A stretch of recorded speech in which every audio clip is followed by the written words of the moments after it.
अस्सलामु अलैकुम रहमतुल्लाहि व बरकातुहू। मौजूद सामीन हज़रात, मैं आपको वुज़ू का तरीका बताने लगा हूँ।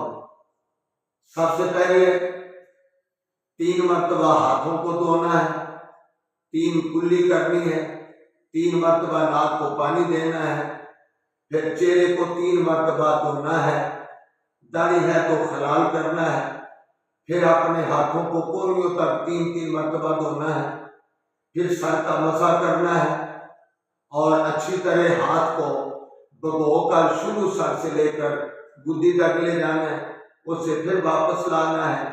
उसके बाद कानों के अंदर उंगली रखकर घुमाना है।